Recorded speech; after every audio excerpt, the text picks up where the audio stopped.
Hi అండి, అందరు బాగున్నారు ఫ్రెండ్స్. మీరందరూ బాగుండాలి, నేను కూడా బాగున్నాను ఫ్రెండ్స్. నా మిషన్ మోటార్కి సంబంధించిన ఎక్సలేటర్ అయితే రిపేర్ వచ్చిందండి. సో దాన్ని మా సీనియర్ గారు అయితే రిపేర్ చేసి విసుకెక్కి పక్కకు పడేసిండు. నేనైతే రిపేర్ సెంటర్ కన్నా తీసుకెళ్ళాలి కదండి అని అయితే పోయాం పట్టుకొని. పోతే ఆయన అన్నాడు చేస్తే 350, ఇంకా కొత్తది తీసుకుంటే 300 అన్నారండి. ఇంకా నేనైతే ఇక మరి అట్లా అయిన దానికి కొత్తది తీసుకుంటాం అని చెప్పాము.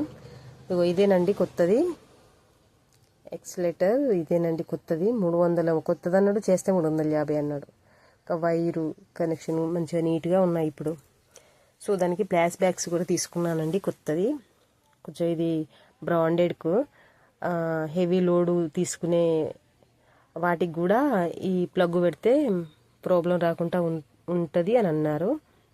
ఫ్రిడ్జ్లు కానీ ఇట్లాంటి హెవీ లోడ్ చేసేటివి కూడా వీటికి పెట్టి వర్క్ చేసుకోవచ్చు, ప్రాబ్లం ఏం ఒక వైర్ వేలిపోదు అని అన్నారండి. అందుకోసమని బ్రాండెడ్ తీసుకున్నామండి. ఇది 280కి ఇచ్చిరంట, మా సీన్ గారు తీసుకొచ్చారు. ఇది నేనైతే ఎక్సలేటర్ తీసుకునే కానీ కూర్చున్నాను. సో ఆయన పోయి తీసుకొచ్చారు. ఇది 280, ఎక్సలేటర్కి 300. ఇదేనండి ఈ రెండు కొనుకొచ్చుకున్నాను. నేనైతే మళ్ళీ 2 days కుట్టే వరకే సరిపోయిందండి.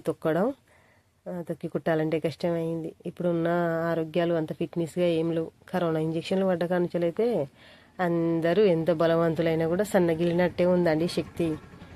ఓకేనండి ఫ్రెండ్స్, నా వీడియోకి అయితే ఒక లైక్ చేయండి, నా ఛానల్ అయితే సబ్స్క్రైబ్ చేసుకోండి ఫ్రెండ్స్. మీ సపోర్ట్ నాకు కావాలి ఫ్రెండ్స్. మరో వీడియోతో మీ ముందుంటాను. Thank you.